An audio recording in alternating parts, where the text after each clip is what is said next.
Apologies. I'm going to show you two pictures and I want you to tell me what the similarities are between the pictures and the people in the pictures, etc., etc., etc. So if we go here, I hope it fits properly and it's not too tiny. Right, so I have two pictures together. This is from Discovery, so Discovery Health. And if we scroll through Discovery Health, there are a number of people that form part of, I mean, some of these titles are very impressive, to be honest with you, and more and more. Okay, and we're back to the original. What is the difference between that group of people I showed you and this group here? Or what are the similarities between the two? What is the difference? What are the similarities? And I want to tell you, they're both teams, and that is spot on. I think the reality is that we tend to think that teams exist somewhere only in sport. Can I also just say, where I work, everyone loves to call "Hey team, hey team." It's actually quite infuriating. But and my worry is that sometimes the term team becomes a catchphrase for not wanting to say anything else. What makes these people a team and that group over there a team? Why would we refer to both of those groups a team?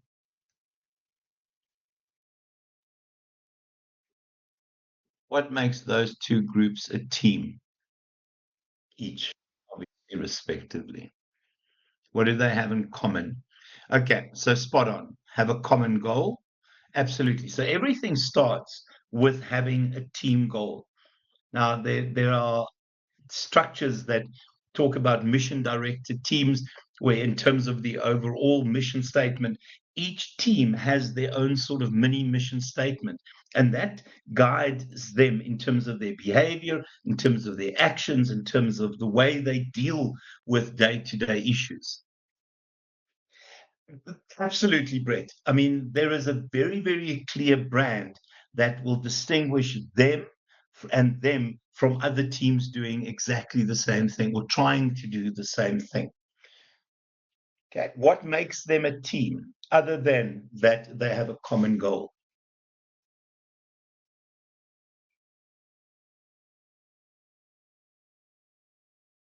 And to just say, guys, this is obviously Discovery, and we know who they are. Other than the common goal, okay, we have the common goal, we have the brand. What else makes them a team? And we see it again 100% complementary skills. So the one thing that distinguishes a group from a team is the fact that they are complementary skills. Please, someone help Julie. She's alone in class. I cannot imagine why somebody would still be going to the wrong class. Can somebody please just help? And absolutely. So within that team, there's sub elements that work together. What is this term? They're interdependent. I mean, they are collectively successful. The one depends on another, and I love that. And I mean, let's be honest: a fly off is nothing if they don't have a scrum off. A scrum off is nothing if they don't have forwards.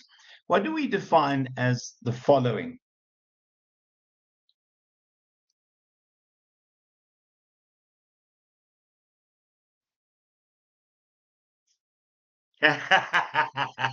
Tanya, yeah, 100%. He could play all 15.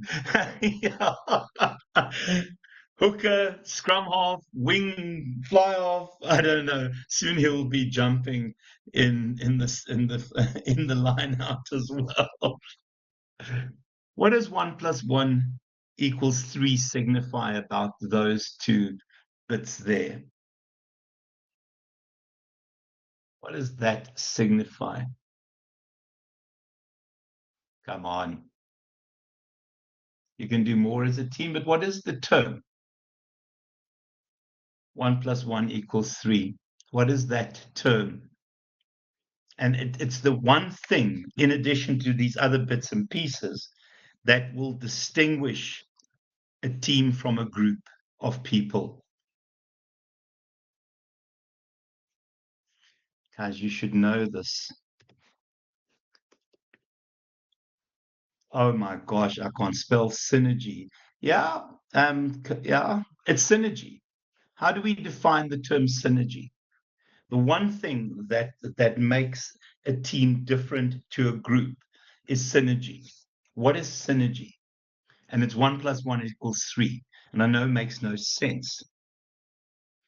Yeah, absolutely, Brett. I mean, it's a range of synergies. I think what we need to understand is when we look at synergy, the idea is that it's the whole being greater than the sum of its parts.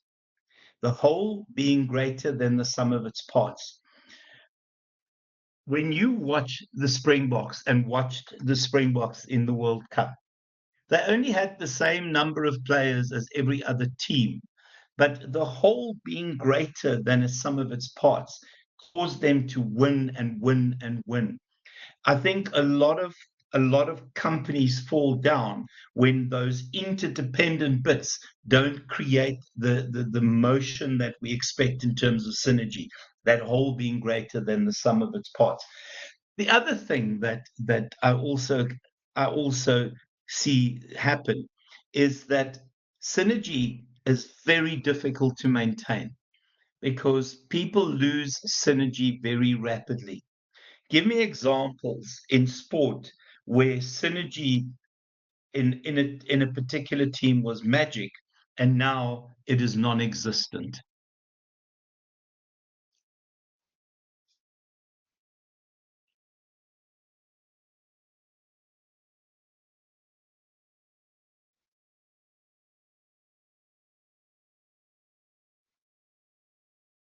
Give me examples in a sport where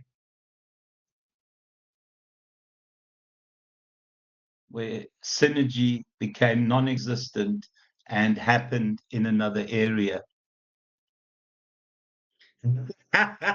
United, yes, there it is, Brett.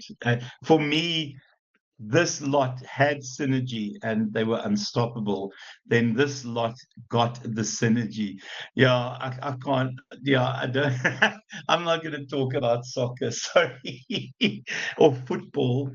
Um, and we can see in this team here, people are losing synergy as well, and all of a sudden we have McLaren becoming a reality. So the 1 plus 1 equals 3 is something that often is a moment in time thing, and in reality, there is a significant amount of work that has to be done in terms of synergy. And we can see in terms of what's happened with McLaren. And I don't want to just talk motorsport.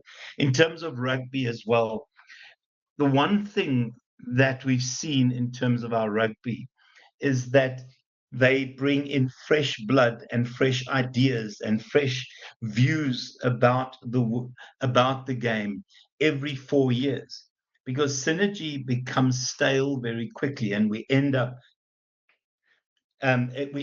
with entropy, which is the collapse of a system. So if we now say that a team is about synergy and a group doesn't have synergy, I think we often have to reconsider what we say in organizations.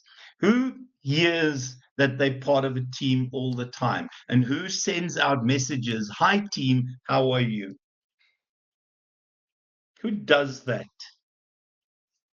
And when you send out that message or receive the message about being in a team, you go, yes, this is a synergistic team.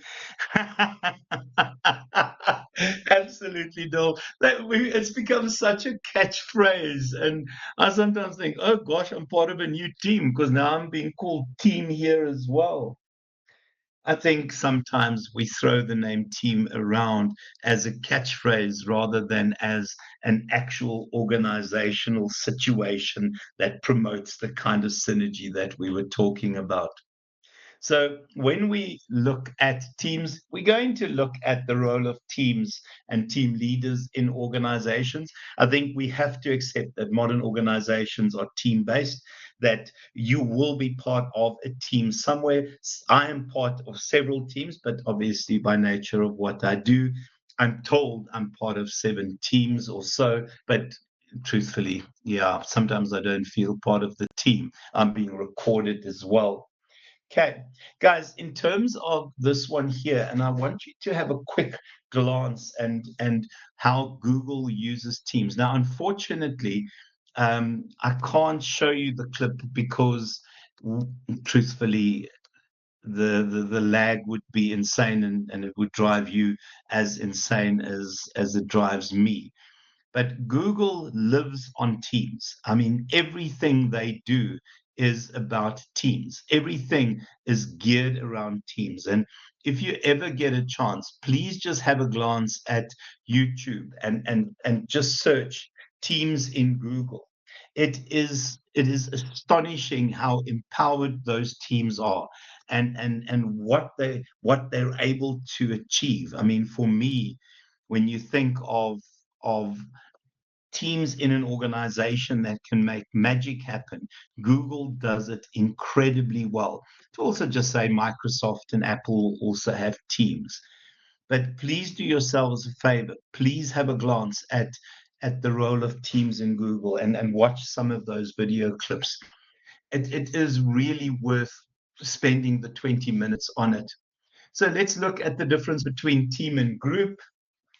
So if a team is synergistic and 1 + 1 = 3, is Bafana a group then? I'm now waiting for the haters to throw things and throw hate my way.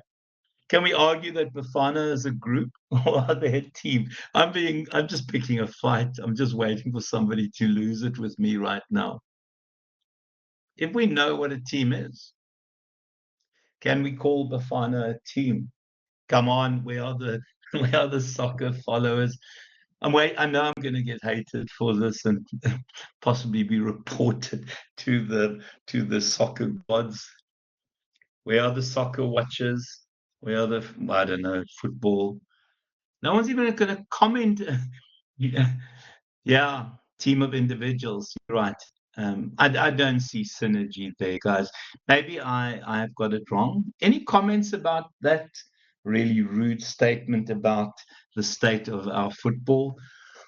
I see no one wants to say anything. I won't pick a fight. Well, guys, so in terms of a team, it is this idea of complementarity of skills. What I love is how you guys have given me these answers. I mean, it's astonishing. The soccer gods will get you. I think it is complementary skills. And again, when I think of our rugby picture, how complementary those skills are in terms of the kinds of achievements that we've had. And then you can see here the idea of the mission. And when I say common purpose, your term goal, mission, and I don't know if any of you use mission directed teams at work. Just want to see if anyone uses mission directed teams. Okay, not. It's a concept that's been around for about 15 years. Performance goals, and then this one, I absolutely love this mutual accountability. How does that way of viewing a team change from the traditional view of accountability? Traditionally, where did accountability rest?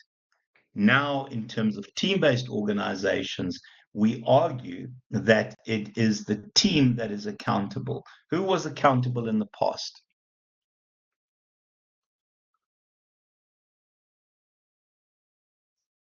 Those of you that have done previous courses would have heard someone say, yeah, the team leader. It's the team leader, it's the manager. I mean, when we think of accountability, when the Deepwater Horizon leaked all the oil in the Gulf of Mexico, the CEO of BP resigned. So the CEO resigned. The person that didn't weld the pipe properly to whatever it was connected to, the responsible person, nothing really happened to him. But the BP CEO resigned, because that is what accountability is. The modern view is that people hold each other mutually accountable.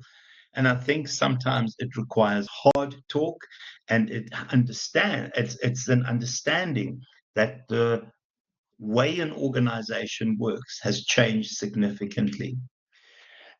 A work group, I suppose it's about collaborating, but the key thing is everyone's responsible for their own bit of input, and obviously your input will become part of somebody else. Output will become part of someone's input, and then, yeah, accountability generally is forced up the ladder somewhere.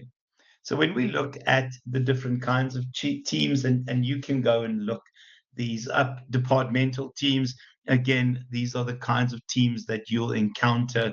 You'll be part of a departmental team, whether it's in finance and whether it's in HR or in marketing or whatever other options there are.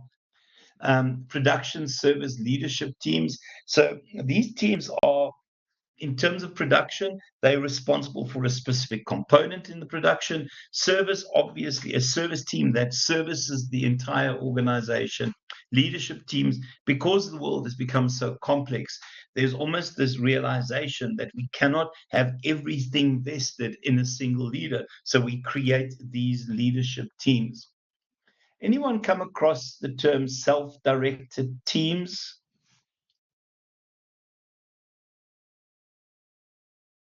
Anyone heard of the term self-directed teams?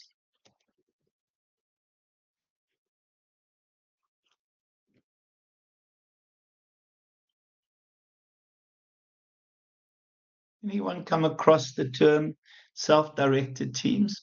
It, as a concept, has been around since the 90s. And let me see if I can find something here. It's well worth the read.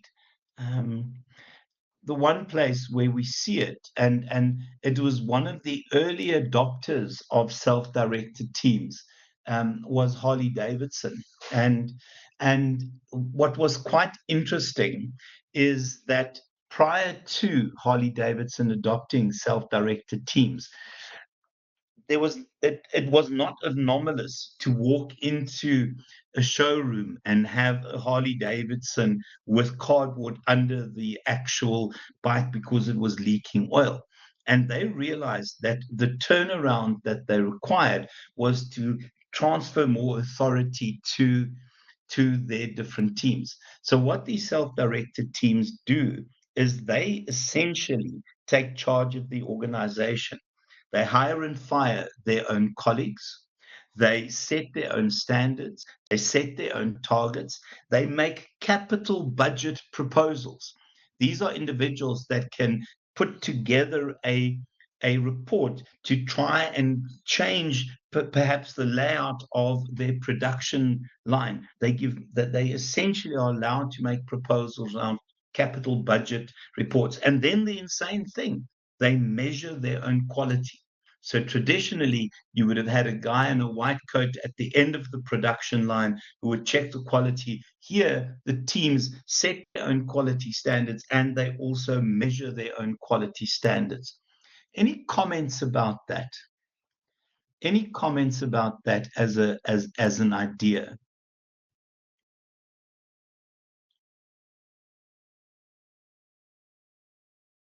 Please see if you can find this article. Self-directed, self-managed teams. These are highly empowered teams. And to just say, Vaughan Beals, I think, was the CEO at that stage when they empowered and handed over power to these teams. and he described the team's power as being damn near infinite. Oh, it is about accountability, but it's about the entire team. What I find interesting about proper self-managed teams is that the team will hire and fire their own team members. It's a lot of authority that is given to a team. Could we risk that in South Africa? Could we risk self-directed teams? Why not, Bill? Sure, that was a quick response, Dylan. Why? Sure, because of nepotism, Yeah. you'll hire your mates, fire people that are actually doing the work. I don't think it'll work, eh? Well, can I just And tell you, because their entire reward system is based around team performance, you would hope that people would realize by hiring useless mates would impact the team performance, which would impact your pocket. well, sir, look at the So, government. yeah, They- no, I'm just saying. But I'm talking about the ideal situation where people in the team are accountable. But you're right, Dylan. I mean, to also just say you can't walk into your company tomorrow and say, okay, guys, we're now having self-directed teams. You are in charge. Do whatever you want to do. It is a process. It is a process of baby steps handing over. It's about skilling, because if you think of the skills you need to be a self-directed team, you need to have everything from budgeting to quality management to quality setting skills. It is a completely different view of the competencies that you would have. But where they've been implemented, and please do yourselves a favor and read about self-directed teams at Google, self-directed teams in particular at Harley Davidson. Yo, they work. They seriously work. But it is a process of empowering bit by bit, elephant steps, baby steps. Sorry, how do you eat an elephant bit by bit? Advisory teams, guys, advisory teams, when you think of legal advisors in an organization, they're there as the sort of internal attorneys to the organization. Project teams that come together for the duration of a project. Virtual teams, yeah, virtual teams, honestly, these teams exist in cyberspace, and you never meet face to face. You have no contact with the people other than via my apologies, hold on a second.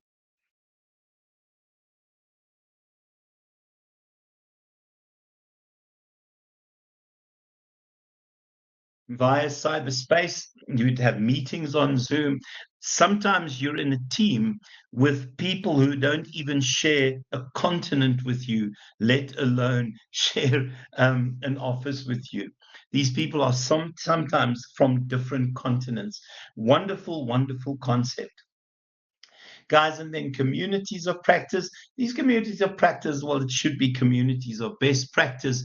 These are individuals that essentially exemplify best practices in an organization. Why have we gone to teams? And oh my golly, why have we gone to teams? Competition has forced us. For Harley Davidson, who was the competition that forced Harley Davidson to relook at themselves? Where did that competition come from?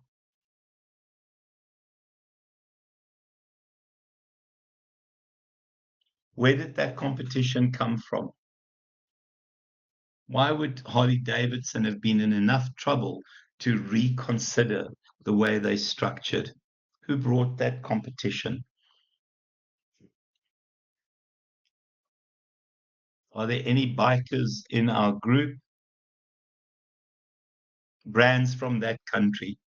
Brands from Japan, guys. Honda, Suzuki, Kawasaki, Yamaha, all serious impact on their market share, and the Japanese brands brought that need around. Also, the world has become far more complex. To think that we can adopt the great man approach where one CEO can look after every single element in the environment, it's insane. There's so many vagaries, there's so many subtleties in the environment that it is impossible to now just have one person do everything. And then, yeah, the turnaround time that we require. The truth is, honestly, if you have an idea, a creative thought, and you take too long to turn that into a product and service, your competitors have already done it. And then, yeah, organizational delayering. Who knows what organizational delayering is? Who knows what organizational delayering is?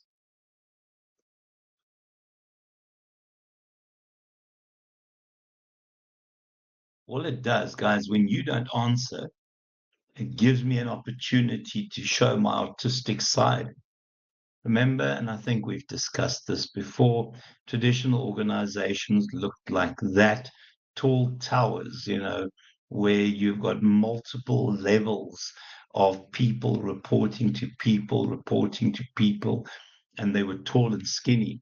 Modern organizations have three layers: an executive team, a senior management team, oh dear, not very, very good. And the rest of the organization would be populated by self managed or self directed teams.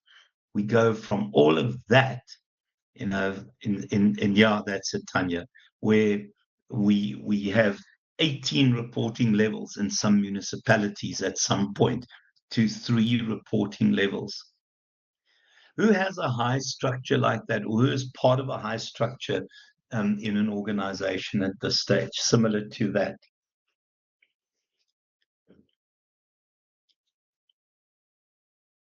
What is wrong with those tall, skinny, dated structures? What's wrong with those guys? They waste time. They're cumbersome, guys. They move slowly. The world, oh, dearie me, red tape. Yeah, yours truly encountered red tape today, and I just thought, yeah, it is. I don't know. I really am not very good with policies. I always considered policies to be suggestions, but and first of all, I'm not allowed to make that joke anymore. But sometimes policies are cast in concrete. The fact that I consider them suggestions, yeah, causes a huge load of offense. So, guys, just it's a lot of red tape, but they're cumbersome, they're heavy. Oh my gosh, communication breakdown. If that guy there has a good idea, by the time it's got there where decisions are taken, it's completely, in terms of broken telephones, being distorted. And I promise you, it is a dated concept. This is quick, efficient, light on its feet. I just wanted to draw, so thank you for that, guys. And then obviously these things have contributed to having to find new ways of thinking about organizational structures. Guys, and if you want to find out more about self-directed teams and delayered organizations, just do a bit of a search online. Search for Harley Davidson, search for the Google team, search for the Microsoft teams. There's some wonderful examples of how to delayer and how to essentially hand over power to these self-managed teams. So in terms of that, we have a different skill structure. One of the things we know in terms of these individuals that are part of the self-managed teams is that, and I have discussed this with you before, so my apologies, is that we refer to them, and I know this is going to be picked up, oh my gosh, as versatilists.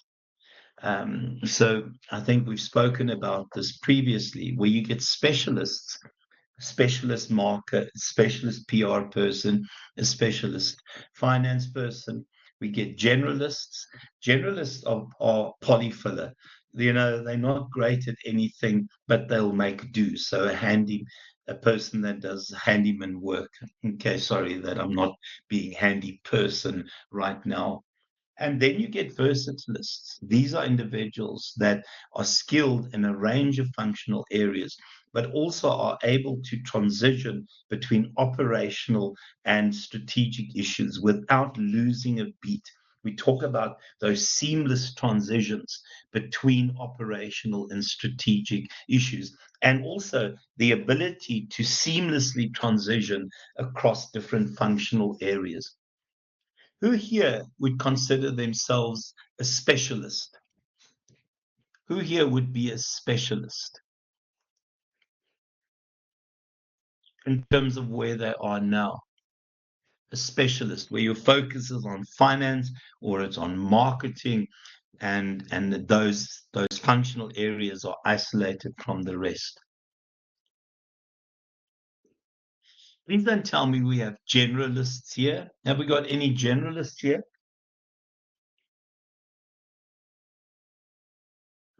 Who are versatilists?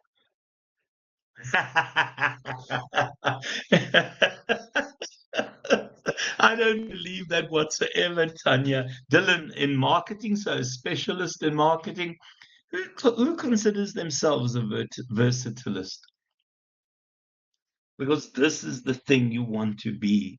You want to be a specialist in a range of areas with a proven track record across a number of functional areas, but also the ability to move from operations to strategic issues. And again, as I said, without skipping a beat.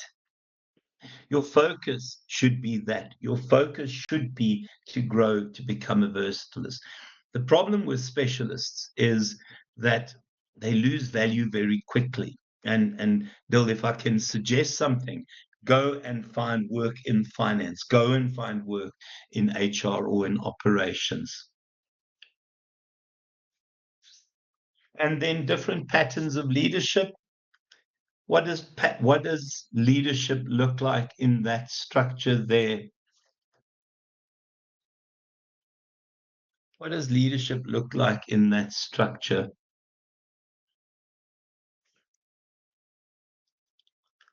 How does leadership operate here in that structure? Is that a fair arrow there? Very cool, sir. Very, very cool. I love the fact that I'm being called sir here.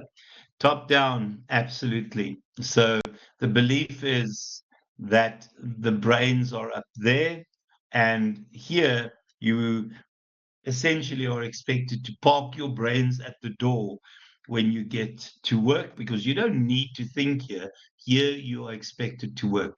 Don't worry, we'll do the thinking for you there. I mean, it's an insane one. Here, the communications would be multi.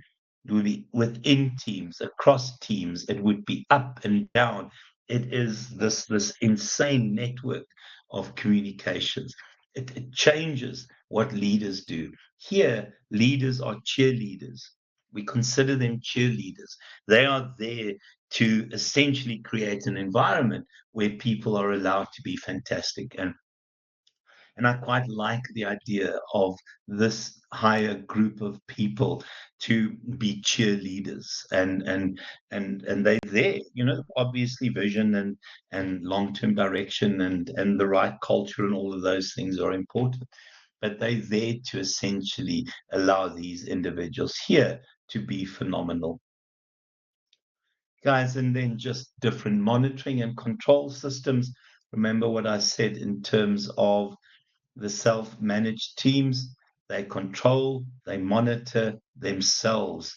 Here you have external controls. You have people with the name quality controller. Here you have people who quality control themselves.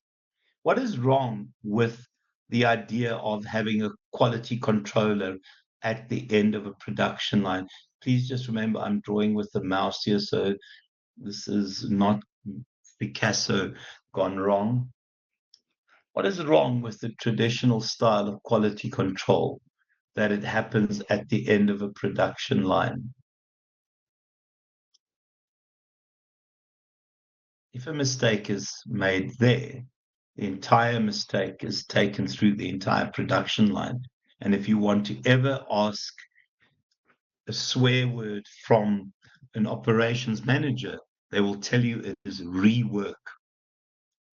They won't exactly, and the mistake will repeat itself, and it's too late to avoid rework. Now, rework is where you send an item through the production line again, and it's expensive, it's costly, it really is a waste of resources.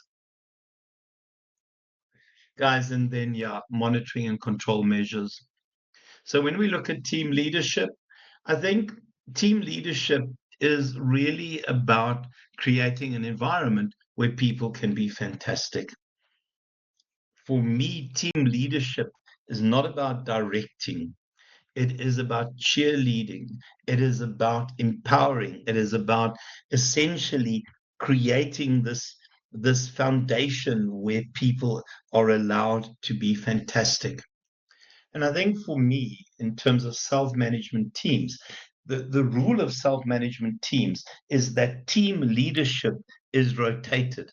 So depending on the project, sometimes you will be the leader, sometimes someone else will be the leader, where team leadership is then rotated. And for me, it is a clever idea that you don't just have one team leader, because it's a way autocrats evolve sometimes.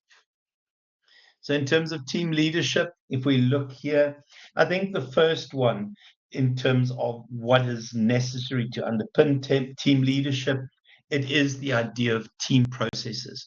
So it's about interactions, about managing conflict. It's about the synergy that's created within the team.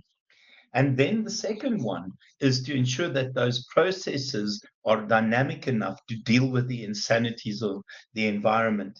And then lastly, it really is about those team goals. And it's not about imposing team goals. It is about negotiating those goals. It is about collectively setting those goals. And let me tell you, people who set their own goals will not, if they are in a competent team, aim too low. Guys, and then just in terms of leadership theories, I think when we think of traditional theories, the focus has always been there, the influence of how great leaders impact the followers, where I think, the modern approach is how collectively we achieve. And I think this team leadership thing is very, very different, because your role is very different. When we think of the Springbok rugby side, when we think of the Springbok rugby side, there are so many leaders within the team. And yes, he is our captain, but there is a lot of leadership within that team. And sometimes they're not appointed. Some of them emerge just naturally. Right, all of you have seen this one before, how groups become teams. Now, the theory in terms of this model is that unless you go through each of those phases, to also just say this model is dated, okay, this has been around for a heck of a long time. But there's an argument that unless you stop off at each of those phases, you'll never get to the point of performing. So in terms of forming, normally this is just a group of individuals without direction. In terms of storming, here it's about arguments and fights and disagreements about what would become the team standards in terms of norms, in terms of behaviors, what would be okay to get away with, what would be appropriate to avoid. In terms of norming, here it's about consensus. Here we start agreeing what is allowed, what isn't allowed, and we start thinking about socializing new members into those norms. Here, the things we expect, and it's nothing new to what we've just said, the idea of a vision, the idea of a purpose, the idea that we work towards goals, and the idea of empowerment. And then teams adjourn and you go off into the distance. Right.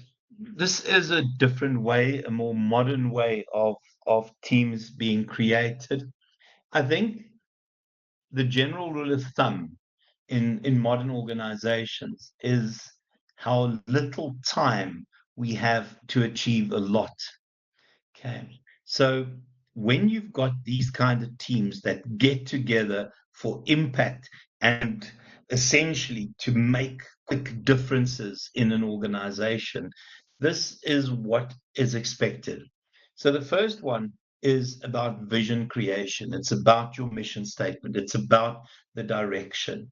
And I think generally what will happen there is that our behaviors will then start evolving and happening within that broader direction that we've been given.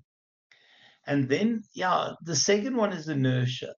I think it's where we execute plans, but things, is a little bit dull. It's the opposite of momentum. And then in terms of the next phase, yeah, so your inertia, and then we get these new ideas, and then there's always that moment of aha and burst of activity, and then obviously the idea that will come to enclosure at the end. Can I just say, even this model is questionable. The world is far more complex than this kind of performance relationship with teams. Right. I've been wanting to get to this because this is the modern stuff that we need to talk about. So here we talk about high performance teams. Other than rugby, other than Red Bull, give me examples of other high performance teams where teamwork is so astonishing that you have exemplary outcomes. Because I'm starting to sound like a consultant. Give me examples of high performance teams, companies in South Africa that we would consider to be examples of high performance organization. Man City, 100% Bill. How many titles in how many years? I mean, it's some insane record, and it shows you what you can do when you have phenomenal skills, and you allow people the platform to showcase those talents and skills. Discovery, Dan, I 100% agree with you. Discovery is an impressive organization. Brett, you want to share a bit on Maersk with us? I know what Maersk does. Evening, Henny, and evening, everyone. I'm So, well, Maersk is obviously a global company, but in South Africa, in terms of how they operate, so my brother's actually the head of Africa in terms of sales. So he heads up okay. the Africa team. And just in terms of volumes of containers per month, they're doing crazy amounts of containers. So just in terms of their team and Maersk as a team in South Africa, they're high performing. He works till early hours of the morning and he's flying to different countries around the globe. Obviously to get products to consumers and stuff like that. It's massive volumes that they're obviously doing, from wine to timber, coal, various things. Your, I mean, just the website itself suggests you're not dealing with average here. Yeah, no, You 100%. really are not dealing with average, hey? Yeah. And they Let's actually actually just, start you your it's a cool story. They teamed up with Puma to basically do Puma's deliveries on a global scale. And they sent each employee at Maersk a set of Puma sneakers with the Maersk logo on it. And oh they were extremely successful in getting each pair of sneakers to each employee within like a week or two. Yeah, yeah. door to door. This is an impressive looking site as well. This is very, very impressive. Sure. Yeah. Brett, thank you for that. I actually will have a proper glance at them. That looks Only a very pleasure. impressive. That looks seriously impressive, actually. Santam, Deanne, you know, Cleo, Cleo, are you now annoying these oaks that love red so much? Hey, you know that these oaks are vindictive. Hey, they'll find you and slash your tires. Oh gosh, where are the Man United supporters? Um, I'm Liverpool, so you guys can say whatever you want. Oh, dearie me, Cleo, you're gonna slash your own tires.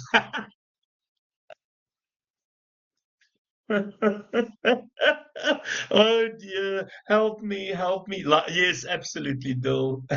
SARS got it right, and then there was a change, and then SARS is getting it better. Okay, there was a real slump under Zuma and SARS, but SARS are getting better. We have to give compliments where compliments are due. Can I just say to you guys that to me, I read this article today, and I was heck of impressed. Um, let me just. Oh gosh, my apologies.